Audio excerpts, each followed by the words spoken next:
On the morning of 14 जुलाई 1789, 14 जुलाई 1789 की सुबह France के एक शहर पेरिस में आतंक का माहौल था। हुआ ये कि किसी ने अपनी तरफ से बनाकर एक अफवाह जनता में फैला दी कि फ्रांस का राजा फ्रांस की जनता पर गोलियां चलवाने का आदेश देने वाला है और वह अपने सैनिकों से जनता को मरवाना चाहता है। दोस्तों, यह खबर पेट्रोल में लगी हुई आग की तरह पूरे के पूरे फ्रांस में फैल गई। इस खबर को लेकर जनता में डर का माहौल बना हुआ था। लोगों ने सोचा कि यार ऐसे मरने से अच्छा है कि कुछ करके मरा जाए। इसलिए फ्रांस के लोगों ने एक जन सेना बनाने का निर्णय लिया, जिसमें लगभग 7,000 व्यक्ति और महिलाएं टाउन हॉल के सामने इकट्ठे हो गए और सभी लोग आपस में डिस्कस करने लगे कि अगर हमें राजा के अगेंस्ट खड़े होकर विद्रोह करना है तो उसके लिए हमें हथियारों की जरूरत पड़ेगी। तो कुछ लोगों ने कहा क्यों ना सरकारी भवनों में रखे हुए हथियारों को जबरदस्ती लूट लेते हैं, और लोगों ने यही किया। सबसे पहले उन्होंने कई लोगों की तादाद में मिलकर बास्तील किले की जेल को तोड़ दिया, जिसमें उन्हें भारी मात्रा में गोला बारूद मिलने की संभावना थी। बास्तील जेल का जो कमांडर था वो हथियारों की इस लड़ाई में मारा गया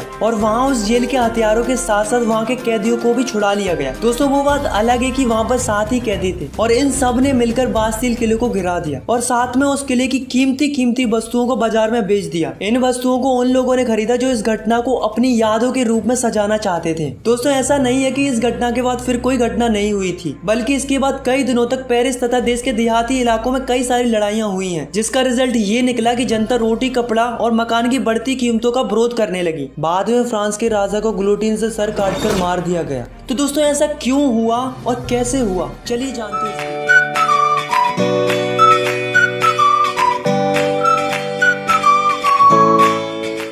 तो दोस्तों, इसे जानने के लिए हमें जाना पड़ेगा 18वीं सदी में। तो दोस्तों, चलते हैं France society during the late 18th century.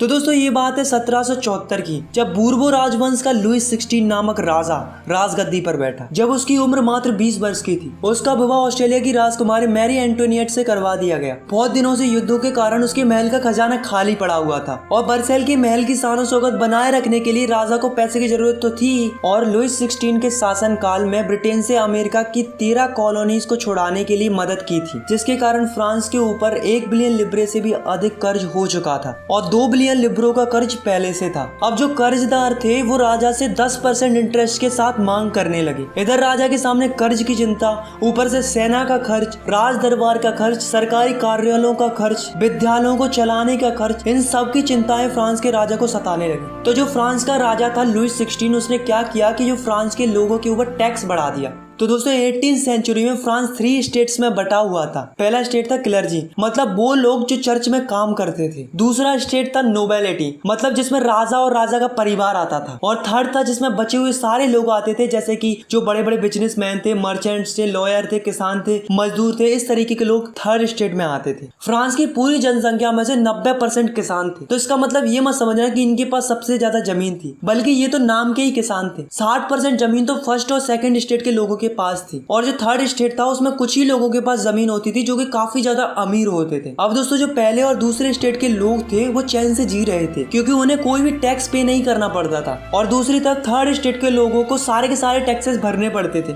जैसे कि जो टैक्स किसानों के द्वारा चर्च में जाता था उसे हम टिथ कहते थे। ये टैक्स फसल का 10वां हिस्सा होता था और इसे धार्मिक टैक्स भी कहा जाता था। और तो और दोस्तों, राजा ने रोजाना उपयोग में आने वाली सामग्री पर भी टैक्स स्टार्ट कर दिया था, जैसे कि तंबाकू, नमक। तो दोस्तों, इस प्रकार राजा ने महल के सारे खर्च जनता के ऊपर डाल दिए थे और राजा उनसे जबरदस्ती टैक्स वसूलने लगा। और उसे भरते कौन थे? मात्र थर्ड स्टेट के लोग। तो दोस्तों, 1715 में फ्रांस की पॉपुलेशन थी 2.3 करोड़ और 1789 में फ्रांस की पॉपुलेशन बढ़कर हो गई 2.8 करोड़। तो आप देख सकते हो कि जो फ्रांस की पॉपुलेशन थी वो कंटिन्यूअसली बढ़ती जा रही थी। अब आप खुद ही सोचो, अगर पॉपुलेशन बढ़ेगी तो उनकी डिमांड भी बढ़ेगी, क्योंकि फसल की पैदावार तो उतनी ही थी, मगर पॉपुलेशन के बढ़ते लोगों को ज्यादा फूड की रिक्वायरमेंट थी। इसलिए फ्रांस के लोग भूखे मरने लगे, उन्हें खाने के लिए स्ट्रगल करना पड़ता था। इसके चलते पूरे फ्रांस में महंगाई बढ़ गई, गरीब और गरीब होते गए और अमीर होते गए। ऐसा नहीं है दोस्तों कि लोगों ने इसका विरोध नहीं किया, बल्कि विरोध किया था, बल्कि काफी बड़ा रिवोल्ट किया था, पर वो उतना इफेक्टिव साबित नहीं हुआ, क्योंकि लोगों के पास तब ना पैसा था और ना ही लोगों के पास एजुकेशन थी। ऐसे में उनकी बात सुनने वाला कोई नहीं था। अब जैसे जैसे समय निकलता जा रहा था, लोगों की इनकम बढ़ती जा रही थी, लोग एजुकेट होते जा रहे थे, उन्हें नए नए आइडियाज आने लगे, तब लोगों को रियलाइज होने लगा कि हमारे साथ तो ये गलत हो रहा है। अब जो एजुकेटेड लोग थे उनका मानना ये था कि लोगों को अधिकार उनके जन्म से नहीं बल्कि उनकी समाज में क्या योग्यता है इस आधार पर मिलने चाहिए। ऐसे ही जॉन लॉकी और जॉन जाक रूसो नाम के दो फिलोसोफर थे। इनका भी यही मानना ये था कि एक ऐसी सोसाइटी होनी चाहिए जहाँ पर सबको फ्रीडम हो और सारे के सारे कानून सबके लिए बराबर होने चाहिए और गवर्नमेंट ऐसी होनी चाहिए जो जनता की बात सुने। इसके ऊपर जॉन लॉकी ने अपनी किताब टू ट्रीटाइज ऑफ गवर्नमेंट में भी मोनार्ची गवर्नमेंट का जम के विरोध किया था। अब दोस्तों टैक्स तो पहले से ही बढ़ा हुआ था, ऊपर से महंगाई भी इतनी बढ़ गई थी कि लोगों को खाना भी नसीब नहीं हो रहा था। फिर क्या था दोस्तों,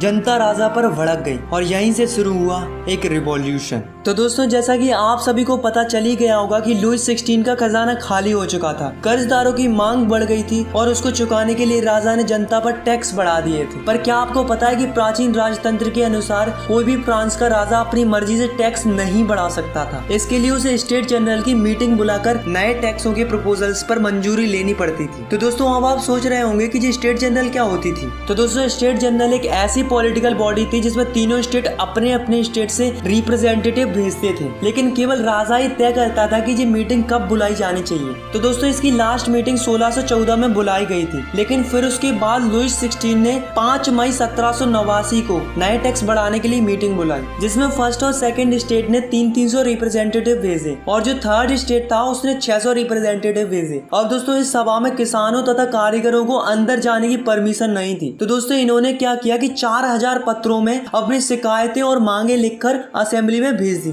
लेकिन दोस्तों असेंबली के अकॉर्डिंग हर एक स्टेट को केवल एक एक वोट डालने का ही अधिकार था। पर अब की बार क्या हुआ कि जो थर्ड स्टेट के लोग थे उन्हें ये मंजूर नहीं था, क्योंकि वो चाहते थे कि पूरी की पूरी असेंबली वोटिंग करे, केवल 3 ही वोट पर फैसला नहीं दिया जाना चाहिए। लेकिन जो लुई 16 था उसे ये प्रस्ताव स्वीकार नहीं था। राजा ने इस थर्ड स्टेट के प्रपोजल को नहीं माना, जिसके कारण क्या हुआ कि जो थर्ड स्टेट के लोग थे वो निराश होकर असेंबली के बाहर चले गए और यही सभी लोग 20 जून को वर्साई के इंडोर टेनिस कोर्ट में जमा हुए। इन सब लोगों ने मिलकर एक डिसीजन लिया कि जब तक हम एक ऐसा कॉन्स्टिट्यूशन नहीं बना लेते जिसमें राजा के पास कम पावर हो, तब तक हम सब लोग मिलकर स्ट्रगल करते रहेंगे और राजा के खिलाफ लड़ते रहेंगे। उन्होंने अपने आप को एक नेशनल असेंबली घोषित कर लिया था। दोस्तों उस असेंबली के 2 लीडर बनाए गए, पहला था मिराबियू और दूसरा था एबेशियस। इन दोनों ने असेंबली को लीड किया। दूसरी तरफ फ्रांस में कड़ाके की ठंड पड़ रही थी, जिसके कारण क्या हुआ कि फ्रांस की जो अधिकतम फसल थी वो मारी गई। लोगों में भुखमरी इतनी बढ़ गई थी कि औरतों ने जबरदस्ती खाने पीने की चीजों को दुकानदारों से छीन लिया। यह देखकर राजा ने सेना को आदेश दे दिया कि तुम शहर में प्रवेश करो। जैसे ही सेना ने शहर में प्रवेश किया तो लोगों में हड़कंप मच गया।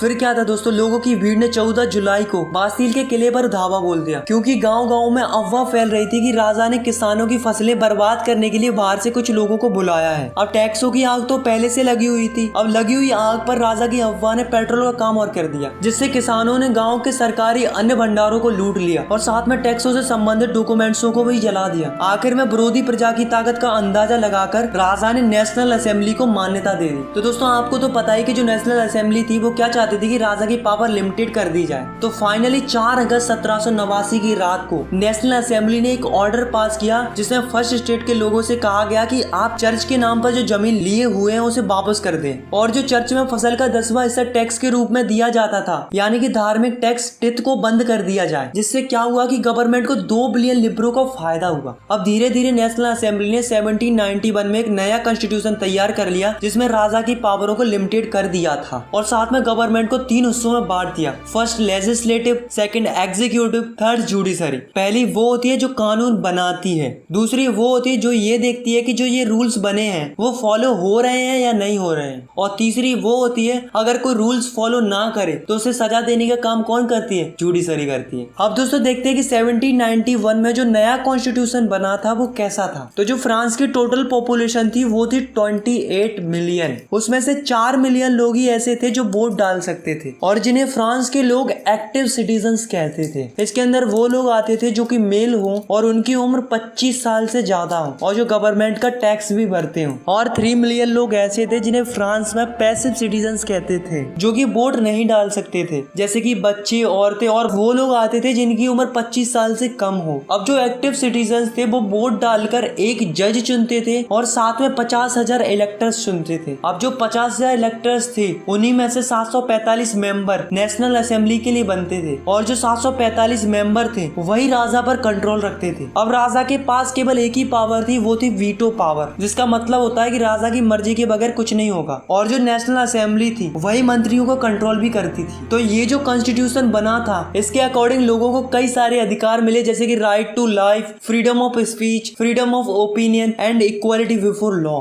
अब दोस्तों राजा ने हाँ तो कर दिया था कि वो कॉन्स्टिट्यूशन को मान रहा है, लेकिन वास्तव में वो नहीं चाहता था कि उसकी पावर कम हो। उसने अपने आसपास के देशों के साथ मिलकर सीक्रेट प्लान्स किए, लेकिन राजा और आसपास के देश कुछ कर पाते इससे पहले ही नेशनल असेंबली ने प्रूसिया और ऑस्ट्रेलिया के अगेंस्ट 1789 में वॉर डिक्लेयर कर दिया, जिससे फ्रांस के हजारों यंग मैन सेना के अंदर भर्ती होने लगे। सभी देशभक्ति के गीत गाने लगे। तो दोस्तों उस वॉर में काफी ज्यादा लोग मारे गए थे, उसके साथ साथ काफी ज्यादा मनी का भी लॉस हुआ था। तो दोस्तों 1791 में जो कॉन्स्टिट्यूशन बनाया गया था इसमें धनवानों को ज्यादा इम्पोर्टेंट माना गया था और जो गरीब थे, किसान थे, उनको कम महत्व दिया गया था। तो लोगों ने क्या किया, अपनी आवाज सुनाने के लिए पॉलिटिकल क्लब्स बनाए। तो ये क्या होते हैं, तो ये वो होते हैं जिसमें अलग अलग विचारों के लोग अपनी अलग अलग बातों को बताते हैं ताकि उनकी बातों पर गवर्नमेंट ध्यान दे और उनकी बातें भी सुनी जाए। ऐसे ही एक क्लब था जिसका नाम था जोकोबिन क्लब, जिसका लीडर था मैक्सिमिलियन रॉबेस्पियर। अब जो इस क्लब के लोग थे उनकी कुछ अलग ही प्रकार की ड्रेस थी। इस क्लब वाले लोगों को सुगुलत भी कहा जाता था। दोस्तों जब ब्रेड का प्राइस बढ़ने लगा तो महंगाई को देखकर इस क्लब वाले लोगों ने जैकोबिन क्लब में एक प्लान बनाया और एक ऐसी योजना बनाई कि राजा को महल में ही घुसकर राजा को बंदी बना लिया जाए। तो दोस्तों इन क्लब वालों ने क्या किया कि 10 अगस्त को टुलेरियस के महल में धावा बोल दिया, जिसमें राजा के कई सारे सैनिक मारे गए। बाद में राजा और राजा के परिवार के सदस्यों को जेल में डाल दिया गया, मतलब उन्हें बंदी बना लिया था। और फिर नेशनल असेंबली ने चुनाव कराए। फाइनली 21 सितंबर 1792 को राजाशाही राजतंत्र का अंत कर दिया गया और फिर मोनार्ची सिस्टम खत्म हुआ और एक नया रिपब्लिक सिस्टम यानी कि वोट डालने का सिलसिला शुरू हुआ।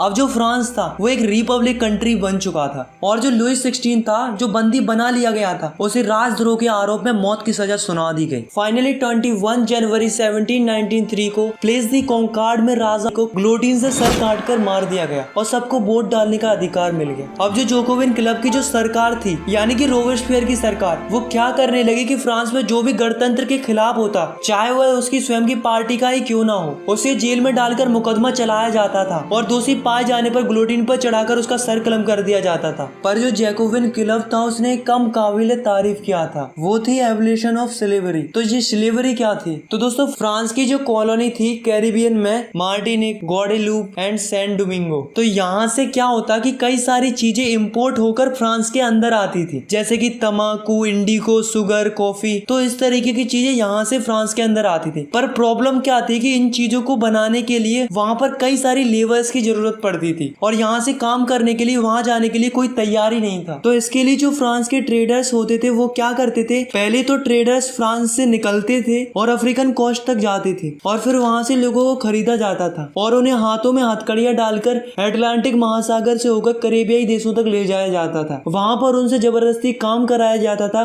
फिर वहां से इंडिगो, तंबाकू, शुगर, कॉफी ये सब वापस फ्रांस में लाया जाता था। अब दोस्तों नेशनल असेंबली में ये बात तय हुई थी कि दास प्रथा को खत्म कर दिया जाए, पर यह नहीं हुआ। ऊपर से रोबेस्पियर सरकार ने चर्चों को बंद करवा दिया और उनकी जगह सरकारी दफ्तर और बैराक बनवा दिए गए। अब जो जोकोबिन क्लब का जो लीडर था रोबेस्पियर, वो अपनी मनमर्जी करने लगा और लगातार देशों से मजदूरों को खरीदता और बेचने लगा और लगातार लोगों को खरीदा और बेचा जाने लगा। तो दोस्तों इसके साथ भी वही हुआ जो सबके साथ होता आया है। तो 1794 में उसे दोषी घोषित कर दिया गया और उसे गिरफ्तार करके गिलोटिन पर चढ़ाकर उसका सर कलम कर दिया। और दोस्तों यहाँ से जैकोबिन क्लब का एंड हो गया। दोस्तों बास्तिल किले के इंसिडेंट के बाद 1789 की गर्मियों में एक महत्वपूर्ण कानून लागू हुआ था कि कोई भी बुक या न्यूज़पेपर या स्टेज परफॉर्मेंस, नाटक, सत्संग, जुलूस बिना राजा के अधिकारियों की परमिशन के बगैर नहीं किए जा सकते थे। पहले उनसे मंजूरी लेनी पड़ती थी। अब वो सेंसरशिप हटा दी गई थी। अब फ्रांस में सब लोग स्वतंत्र थे, वो कुछ भी छाप सकते थे, dance programme, song, stage programme, जुलूस कर सकते थे। अब उन्हें किसी की भी परमिशन लेने की कोई जरूरत नहीं थी।